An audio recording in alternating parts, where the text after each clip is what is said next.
Welcome to the Deep Dive, your shortcut to essential knowledge. Today, we're looking at something really quite special, an ancient piece of literature. We're jumping into an Iranian folktale called The Tale of Moon Forehead, and specifically focusing on this amazing section, The Moon on Her Brow. Yeah, this is a fascinating one. When you talk about, global folklore, this story is really quite important. It's from the ancient Persian oral tradition. And what's really striking, I think, is just how old it is. The basic structure, Yeah. the persecuted girl who rises up, it actually predates a lot of the Western versions people know, like Cinderella. Right, it's older than many Cinderella variants. Definitely. It gives us this incredible window into a really powerful, distinct storytelling tradition. That kind of along the lines of 1001 Nights in terms of cultural significance. Exactly. It's got that complex, magical feel you find in those foundational stories, but with its own unique cultural twists. So our mission today is to quickly unpack this source material for you.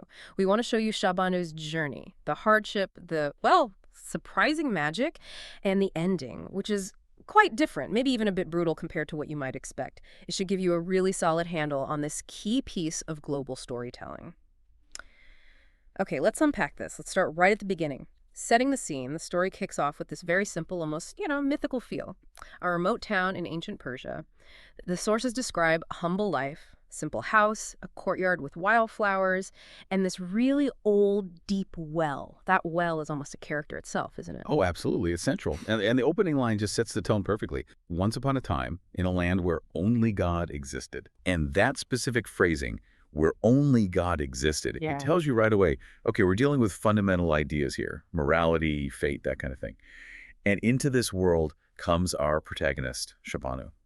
The narrator really emphasizes her purity. She's described as a flower growing in hard soil. A flower growing in hard soil. I like that. Yeah, and this goodness, this internal quality, it's crucial because the magic that comes later it responds directly to who she is, not just her situation. And that soil gets hard really fast. Her mother dies. Her father remarries this woman, Malabaji, who comes with her own daughter, Golrock. So just to keep it clear for everyone, Shabanu is our hero. Malabaji and Golrock are the antagonists here. Right, the classic wicked stepmother and stepsister setup. And Malabaji just immediately strips Shabanu of everything. She's basically turned into a servant, fetching water, cooking, washing clothes. And it's not just hard work. The source mentions beatings, real physical cruelty. It's harsh. And it's a classic setup, yes. But the source makes this one kind of full point about the father. He's there, but he's described as completely unable to protect Shabanu. Yeah, why is that? Is he just weak from grief, or is it something deeper about the society, maybe? Well, it probably works on a couple of levels. Narratively, it isolates her completely, right? It makes the magical help necessary because there's no human help coming. Right. But thematically, yeah, it could hint at the limits of, say, patriarchal protection in that setting. Her help has to come from somewhere else, somewhere beyond the everyday world, like an inheritance. An inheritance from her mother. Which brings us right to the inciting incident. A literal fall into darkness. Shabanu sent out to pick cotton, and she falls into that deep, dark well we mentioned earlier. She's trapped, crying, praying to her dead mother. Exactly. And this fall, this descent, it's the turning point. The well, in many ancient cultures, wells are symbols of access to another realm, the spiritual world, maybe even connected to ancient Iranian water systems, the Qanat. It becomes the place where she finds her greatest help. And that's when the golden cow appears. The golden cow, right? Yeah. Described as this magical creature, glowing eyes. But this isn't just some random fairy godmother popping up, is it? No, not at all. And that's a key difference from many Western tales. The cow explicitly says, I am the spirit of your mother. Wow. So the magic is directly tied to her family, her lineage. Precisely. It's not a random gift, it's an inheritance. Ancestral protection, love, manifesting physically, it makes the magic feel much more, sacred maybe, weightier than just simple enchantment. Definitely. And the instructions the cow gives are very specific, almost like a test or a riddle. The golden cow tells Shabanu, climb out. You'll find 3 pools of water at the top. Avoid the black one, avoid the red one, wash only with the white one. Okay, here's where it gets really interesting. It really is. It's a moment of pure choice. And Shabanu, because of her inherent goodness, her purity and love for her mother, she follows the instructions exactly. Only the white water. And the effect is instantaneous. She gets this shining fish mark on her forehead and a glowing star on her chin. Incredible imagery. The fish and the star, that's why she becomes known as Moon Forehead, right? She's literally wearing this celestial sign. But she knows somehow that she has to hide it immediately. She covers it all up with a scarf before she goes home. And that hiding is important too, because even with the scarf, there's something different about her. Malabaji and Golrokh, they sense it. They're shocked by this hidden radiance, and their envy just skyrockets. Now, it's not just about abusing her. They want to know the secret. They want that power for themselves. So naturally, that envy leads Malabaji to push her own daughter, Golrokh, to do the same thing. She forces her to go to the well. Right, believing, that Golrokh can just replicate the magic, maybe even get something better because she's supposed to be the favored one. And this part, Golrokh's attempt, it really highlights the core theme, doesn't it? Absolutely. It's the perfect contrast. Yeah. So Golrokh falls in, the golden cow appears, gives her the exact same instructions. Avoid black, avoid red, use white. But Golrokh's internal state, totally different. She's greedy, arrogant, impatient, not humble like Shabana.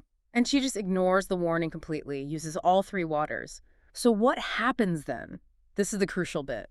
It's disastrous. She wants it all, right now, without thinking. So she washes with the black water first, and her face turns black. Permanently. Yeah. Then she tries the red water, face turns red. Now, she does eventually use the white water, too, and she gets the fish and the star. But they're on top of the black and red. The beauty is completely ruined, distorted by her own choices. Wow. So the magic itself isn't inherently good or bad. It just reflects the user. Exactly. It acts like a mirror to the soul. Shabanu's obedience and purity, reflected as perfect radiant beauty. Golrokh's greed and impatience, they literally stain the magic, making it grotesque. That's a pretty clear lesson. Ignore wisdom, grab for power selfishly, and you end up, well, looking like a mess, a very public, humiliating mess. Okay, so the contrast is starkly drawn, goodness rewarded, wickedness punished visually. Now the story moves toward its climax. The king throws a big feast, wants to introduce the prince to all the eligible young women. Yep. And Malabaji and Golrokh, despite Golrokh's unfortunate appearance, they decide to go. They doll her up as best they can, I suppose. And, of course, Shabana gets left behind. Standard procedure for the stepmother. But not for long. The golden cow steps in again. One last time. Provides everything she needs. A stunning dress, jewels, a carriage, all the fairy tale elements. But again, remember the source. This is her mother's spirit, ensuring she gets her chance at justice and recognition. So she gets to the feast. And the pivotal moment there is really unique to this version of the story type. The prince sees her, he's completely smitten. But when she flees at midnight, maybe she's scared, maybe there's some time limit from the cow, she drops her scarf. Not a shoe. That's right, the scarf, not the slipper. Why is that significant, the scarf instead of the slipper? Does it mean something different? I think it does. It's a really interesting cultural marker. The slipper, like in Cinderella, it's about physical fit, right? Proof of identity through size. But the scarf? That's the very thing she used to hide her magical transformation, her destiny. When the prince finds the scarf, he's found the key to her secret, the moon forehead identity she was concealing. He's looking for the source of this mysterious radiance, this hidden magic, not just someone whose foot fits. It feels deeper, somehow, more about her inner transformed self. That makes a lot of sense. So the search that follows feels richer, too. The prince takes the scarf, starts looking, eventually ends up at their house. Malabaji tries one last trick, sends Golrokh out, probably having tried to paint over the black and red marks. A desperate move. But the prince isn't fooled for a second. He rejects her immediately. He's looking for that genuine light, the thing Shabanu has, which Golrokh, despite the magic marks, just can't fake. Right, because her heart wasn't pure when she got them. Exactly. The foundation was wrong. So the resolution comes quickly after that. Shabanu is brought out. She takes off her scarf. And there it is. The shining fish, the glowing star. Undiluted, pure beauty. The prince is obviously captivated.